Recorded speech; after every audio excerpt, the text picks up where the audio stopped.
Good afternoon, good evening, LinkedIn friends, Valley First Nation. Welcome to episode 5 of Value First Data, talking about the hero stage today in our value path journey. Thank you so much to Casey for keeping this series going, not abandoning Clemen like I did after the first couple episodes. I did get a chance to watch, I think all but episode 3. Maybe I watched that one too. I don't know. It was good stuff. But I'm curious, what, like, from your perspectives, what have you learned so far? I think I have learned, and this is something I've just been learning as I learn more about the value path period, is how difficult it is when we're looking at data. Um, Traditional data in the audience stage and really even the researcher stage is much more difficult. And when I say traditional data, I really mean like contact specific data. Like it's very difficult for us to like in the audience and researcher stage say Clemen is in the audience because often we don't know Clemen's in the audience until he's in the hand raiser role. That's kind of my takeaway as well. Don't overcomplicate around data when it's not relevant yet to measure it and even think about it. The third stage where people start to show up in a way that they leave their context, relevant context. This is where you should already understand what you were building in the audience stage and before, to already earn the right to ask for a relevant email.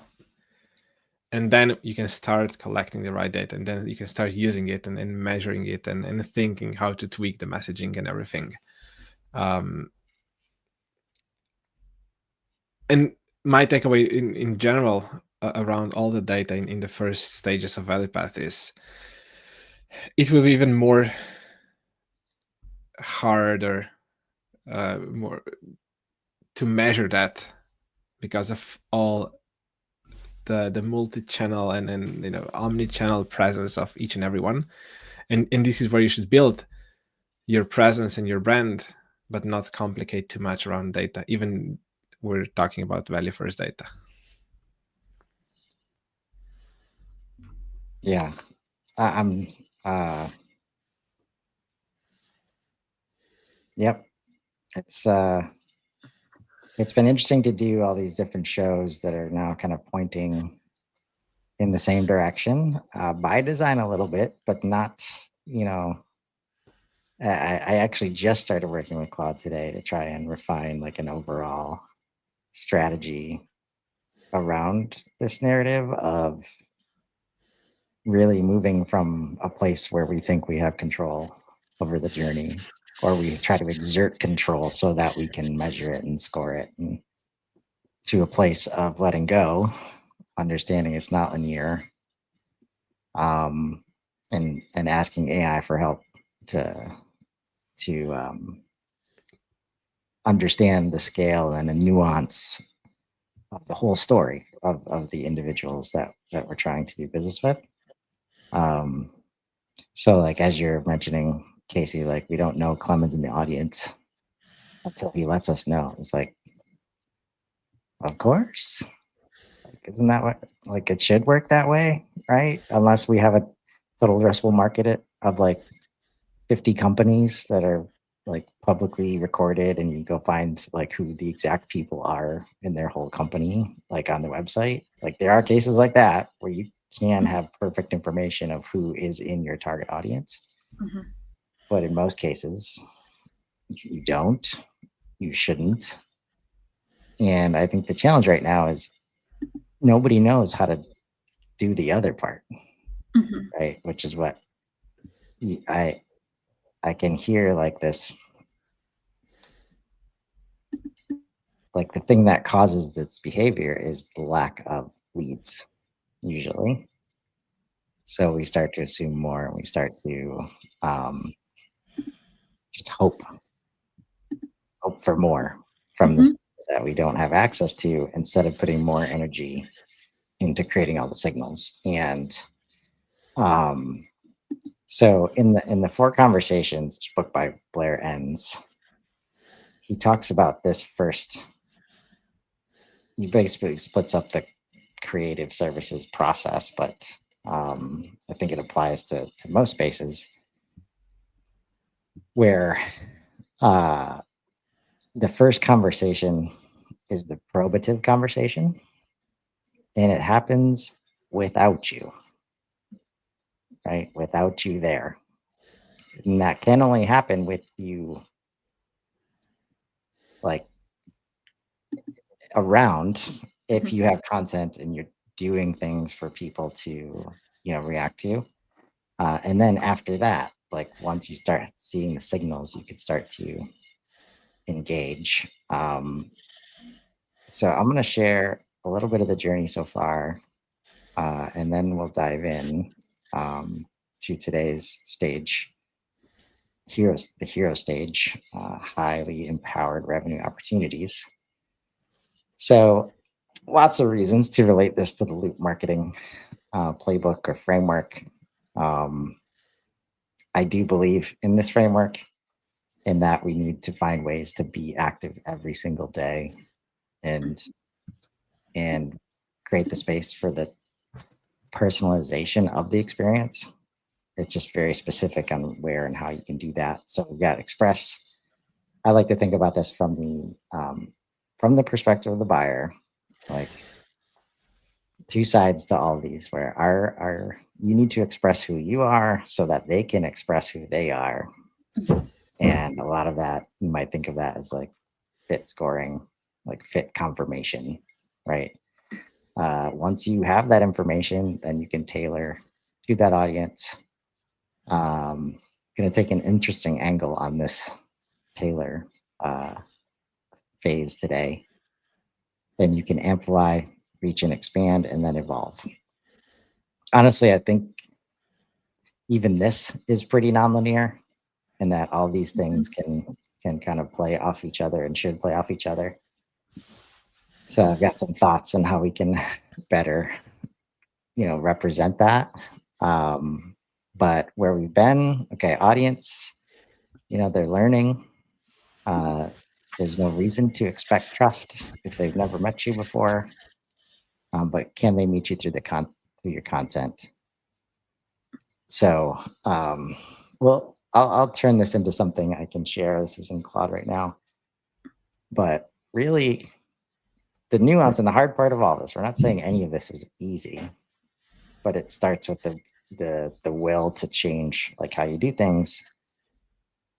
And if you can give AI these guardrails, like you can accomplish these seemingly impossible sounding things, right? Where we can differentiate these stages or these pieces of the Loop playbook throughout 8 different stages of the process, because we recognize that our customers, our buyers, our audience is going through those stages, whether we want to like admit it or not.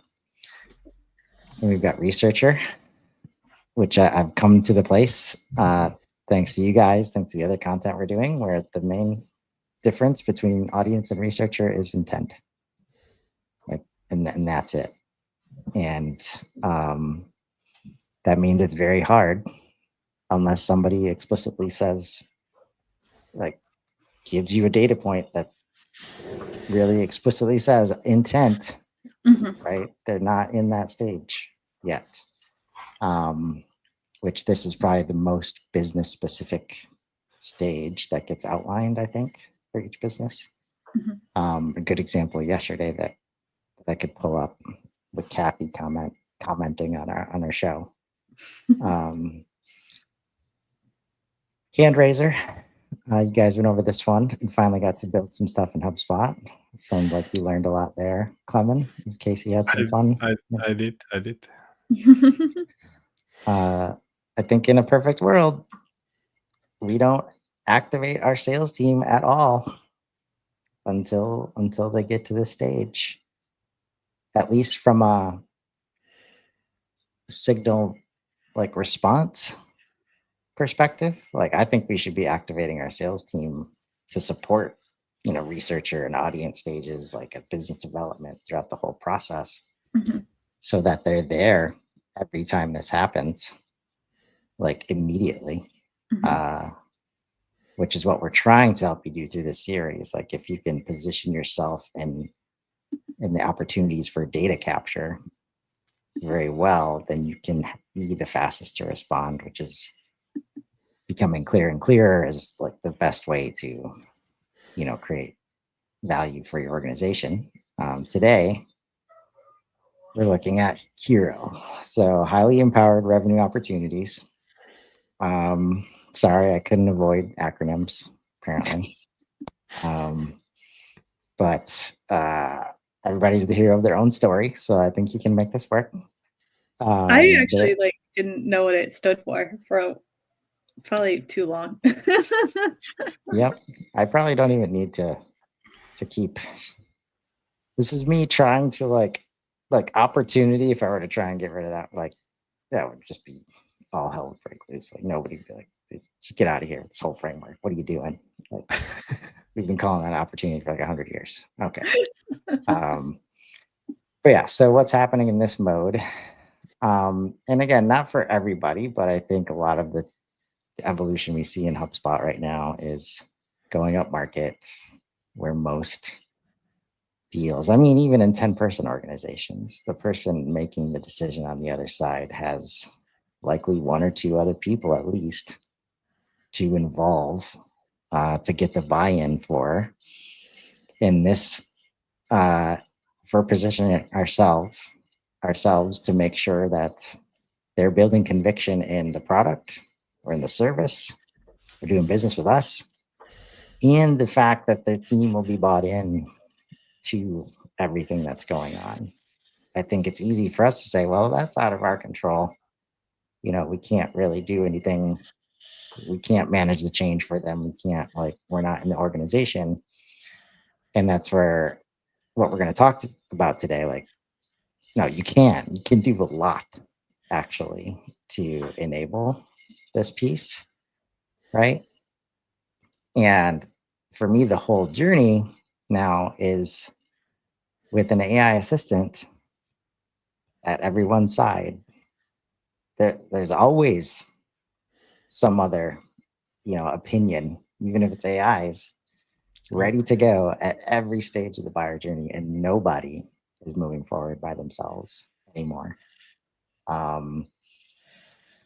And so we'll get into this, how the loop adapts.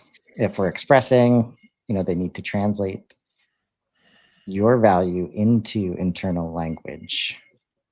If we're tailoring customization for stakeholder convincing, not personal preference, amplifying, giving them internal amplification tools instead of worrying about external reach, and stakeholder feedback for evolve, which should shape your enablement approach. And as I pass it over to you guys, I don't know if you can, from this point forward, to get the data that we're talking about, I don't know if you can do that any other way than providing self-service website, portal, some kind of mechanisms like that, where you can see them asynchronously doing things in some kind of owned property. At least it makes it easier. Like, you can do social listening, stuff like that. Mhm. But what comes to mind is like Arrows, and we did an unboxing of their deal rooms earlier this year. This is exactly what the deal rooms and solutions like it are trying to solve for. Exactly. Right. Because we want to enable people, make it sure it's real easy to share all the documents, all the conversations that we're having, and then see if the rest of the organization, the rest of the decision-making committee is engaging. with that content. And when you ask for that, you say, I want to track that stuff. There are very affordable solutions available, like right natively in HubSpot too, right? So one of my favorite things to build for people is self-service portals. So how do you guys think about this stage? The self-service portal is not something I'd considered coming into this, but you do a lot more with self-service portals than I do, so I'm not like even surprised. It just didn't like occur to me. Where my mind immediately went was often you have sales teams that are sharing documents that are not like on the website. Sometimes that's videos. There's also like documents where you can actually track whether someone viewed them. They're different than like the files in HubSpot. So that's the other piece I was thinking of. But at the end of the day, I think this, to me, a hero often is not necessarily a feeling, but like I think in call transcripts and things, you can probably identify the person who's like actively engaged and motivated. A combination of transcripts probably and the sales reps own like in interactions. I think what's really important at that stage is reps listening to the heroes and anyone else on the other side, understanding what are their priorities, so you can understand how to translate what you are talking about into their internal language to help them do that translation. Often it's not obvious. We were just earlier today internally talking about data hygiene in HubSpot is not an obvious thing where you can claim the ROI of clean data. It's really not, at least it's not obvious to me. And let's say the champion who understands that might be the HubSpot admin or the RevOps person who needs to convince people above them, VP of sales, CRO, whoever is in that organization above them. And translating from a technical perspective of a HubSpot admin to someone above them is where they will need your help. So you need to listen to them, how to talk about that. The deal rooms can definitely help understanding if how you're translating, is it resonating or not, or what else they might be looking for, so you can provide. This is where all the case studies, ROI calculations from other users can help build the case with data, so they can go, your hero can go to other people in the committee making a solid case. Not, hey, I think we need that, but hey, these are the challenges we've been talking internally. I found this potential solution that I'm convinced we need, and this is the outcome we'll get with that. If you can help build that case, ideally based on data, or at least some stories, you can say, hey, we have other users who are in the same space or challenges, and we help solve them like that. This is where you can prove and use the data. Yeah. And I think like our goal is to help you embrace the complexity of what's happening here. Because if you don't, this is how you lose deals. Like out of nowhere, in unexpected ways, when you had all the confidence in the world, like that people were on board, and all of a sudden that one decision maker like comes out of nowhere, the blocker. Like we have frameworks for this, right? We just don't, like, we try to avoid it instead of like embrace it in a lot of ways. And like a personal example, and I'm trying very hard to come up with visual ways to like represent this. And it's hard, but like there's 3 dimensions, on a human level here, um, among probably others, but we have like internal contributors, managers, and executives. Like those are 3 different levels that often care about 3 different things. Then you have CEOs and CFOs and CROs and CTOs, and they all care about different things. But then you have just different human beings that some like videos, some don't, right? Even though everybody likes videos, just some people tell you that they don't. And from, 90% of content is video consumed. Okay. In my last internal gig, which is okay, I'm the internal, and I felt this very real when I was at 2 organizations in a row, tried very hard to sell CPQ to the organization. And that was before I really knew RevOps, right? I didn't have a lot of the language that I have now.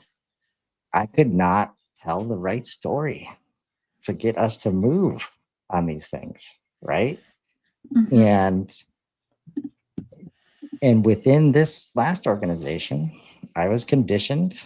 This is where you can find out, like, even if you're just helping the internal, like your hero that you're dealing with, understand this part so that they don't just start sending whatever you're sending and like attachments everywhere. And they need to know about these nuances. So even if you're starting there, that would be super helpful, and important for you to close the deal.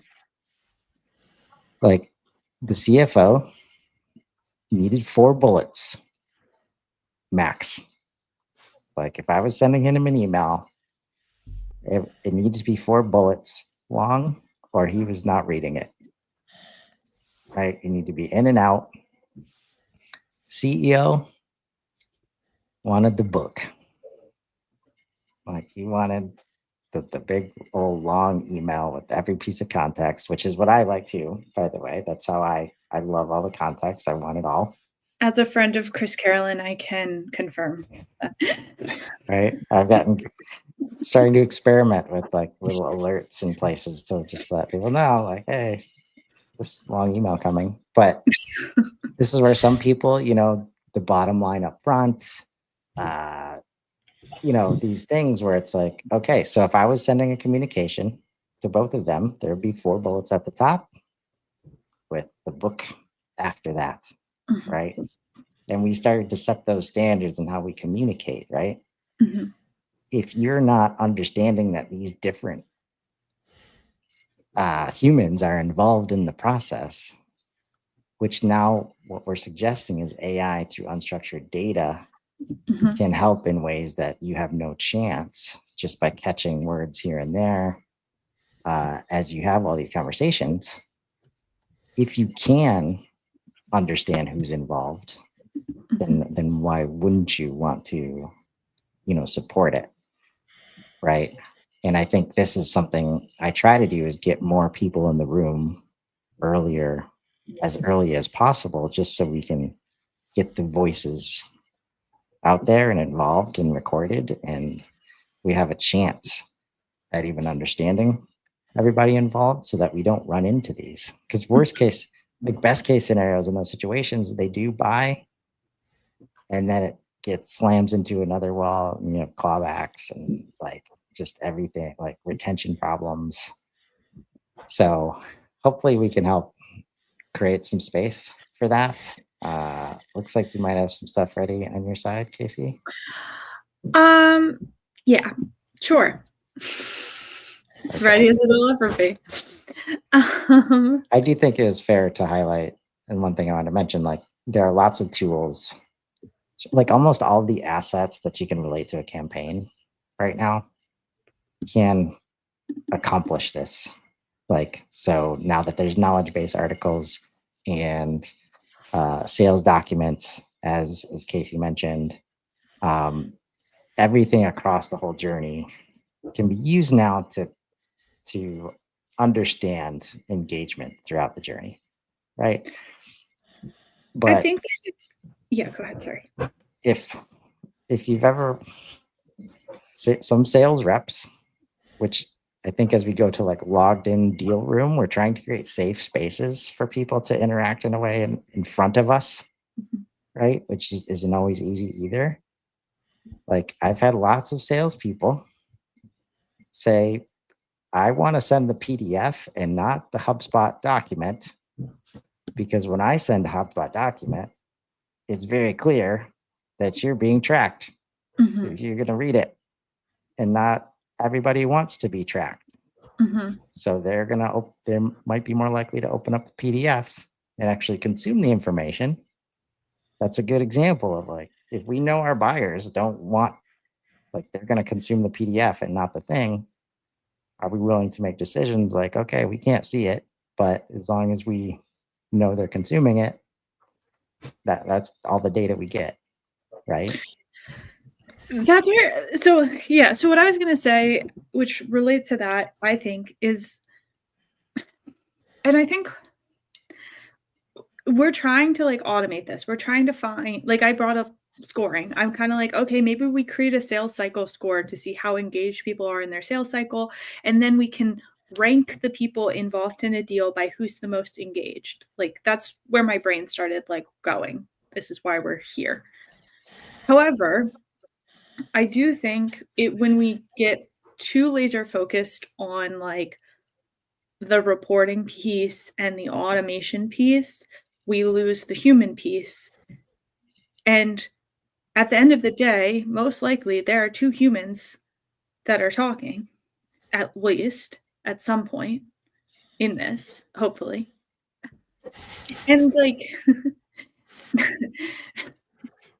my brain just went down to Have you seen the closing? Have you seen the closing agent? Yeah. Yeah, that's why I was like, in 6 months when there's a closing agent and a buying agent, and they're just talking back and forth with one another. And they're going to be able to handle all this complexity. Let me tell you that much. But we could, I guess I'm just saying, like, there is a human piece of this. And I think there's a piece that's like, do we let the sales rep decide when someone is a hero? And my immediate is like, are they being incentivized in some way to have a hero, and therefore they'll put somebody as a hero even though they don't reach that? Like there's complications like that. But at the end of the day, they might know, hey, they haven't viewed any of the documents because I haven't sent them as documents. I sent them as PDFs because I want them to actually see that. Things like that. Yeah. I think that's a good point that we probably skipped over. I don't know if you guys handled it on the previous episodes about like defining what a hero is. Step one, right? Like the situations I'm used to is, some salespeople want it in there like as soon as possible, like any sniff of interest or if we hear about deal stage 0. Like honestly, like if it's a hero, the deal should exist. If it's not, then the deal should not exist. Like in my opinion, as we relate this to the overall data model.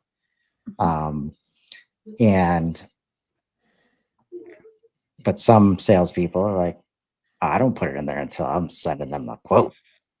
Right? Have like lots of conversations have been had, but to be fair, like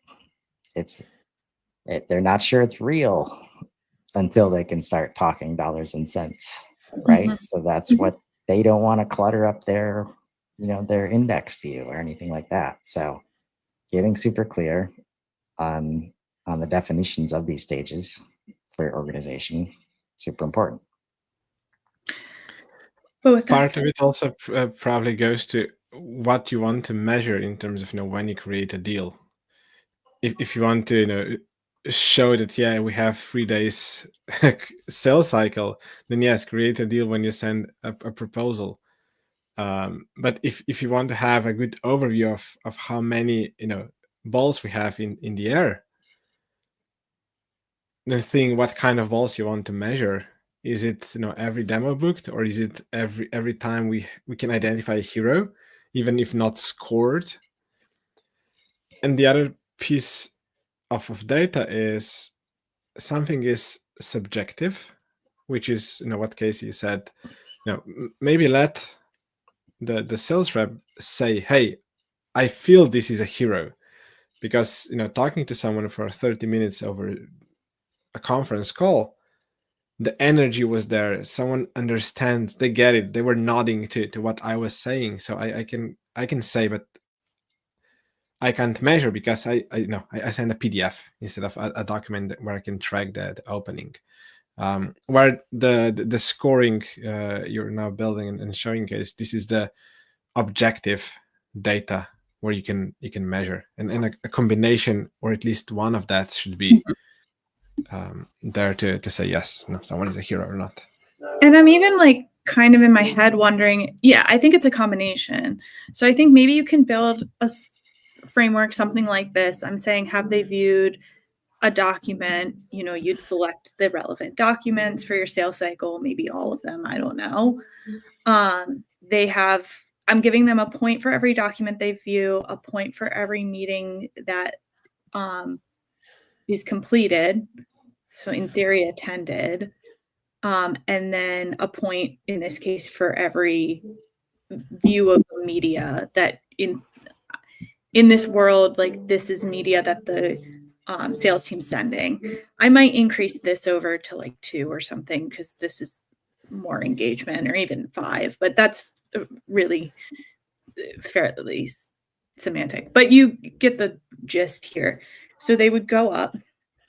Then what I'm thinking makes sense is the sales team is still responsible for assigning a hero. However, this is a tool they can use to gauge who is the hero at that organization. Maybe this is, the highest scoring person is the hero, but maybe the highest scoring person is an intern who just clicks every email because they don't have that much going on. I don't know. Yeah. I don't know. There's other situations where this score might not be the hero.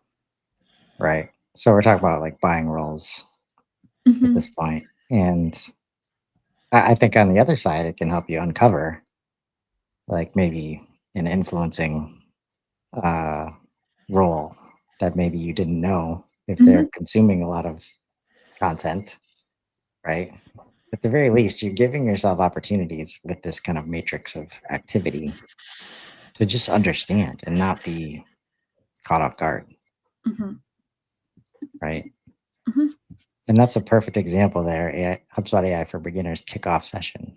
Like if they're consuming documentation that describes what it will be like if they choose to work with you, right? This is where, if everything else is in alignment and they start reading legal terms and security pages, like alongside the pricing pages, like it all starts to roll together. But the context of everything together just matters so much. Because if a new person, let's say a new person hits the security page, and that's the only thing they've looked at, even though they have had access to all these other things, that wouldn't make me feel too good, Clement. I would want to get that person more involved somehow to make sure that at least they're understand their job title, if nothing else. Yeah. Like if it's someone from compliance, and then before even talking to someone not in compliance, then that's maybe a good sign, because someone pushed that to compliance.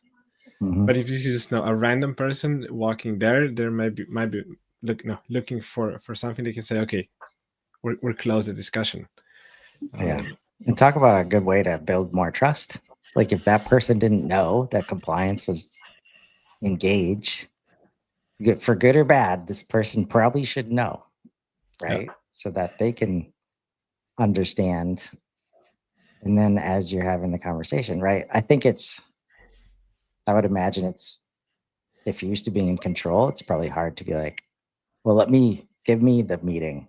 Like, let me talk to them, right? As the sales rep, I'm sure is how you'd like it to go. And when you don't have content, like you're forced into that position. I think if the only way to get the content is from your mouth, right? Then you got to do it on live calls. But those are the kinds of things that I remember from the marketing perspective, I want sales to be asking for in terms of the kind of support, right? And the kinds of content, the kinds of website pages that we need to help cross those off the list. Yeah. I mean, I think when we talk about not having sales reach out until the hand raiser stage, the obvious response back is like, what will the sales team do? And I think the hero is the best answer in my mind. Identifying heroes, supporting heroes, that's what they can do. Is instead of focusing on new people that don't necessarily even know who you are yet, they can spend more time on the people that do know who you are. Yep. Help them with translations for the rest of the team. Right. Amplify Just it. help Build cases. Right. Help fill in those gaps. Like, because marketing it's getting harder and harder for marketing to do that content. Like, you need the people on the front lines doing the content, using the right word, not using the wrong words. Right. That's the different world, right? Like everybody participating from a subject matter expert perspective in the content. By the way, that's going to be really good for AEO purposes. But yeah, and then as a salesperson, like usually you can help people do the math on this. But like if it's your face on the content that gets used somewhere up earlier in the process, and then that person comes to you and they say, oh yeah, I know you from this video. Everybody wants those conversations, right? Yeah.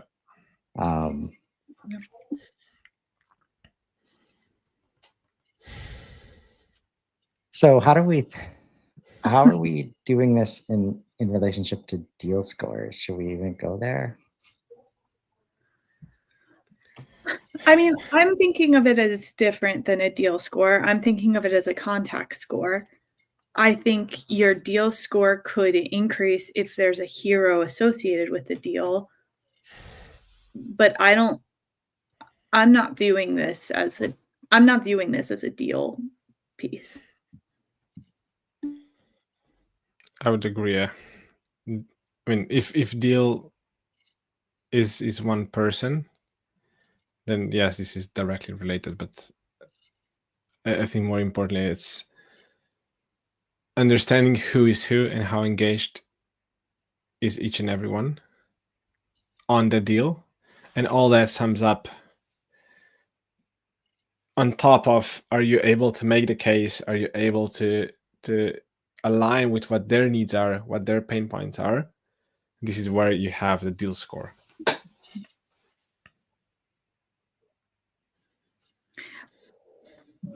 I think deal scores are important, but when I look at the value paths, deal scores are inherently not human. They're they're deals. Right.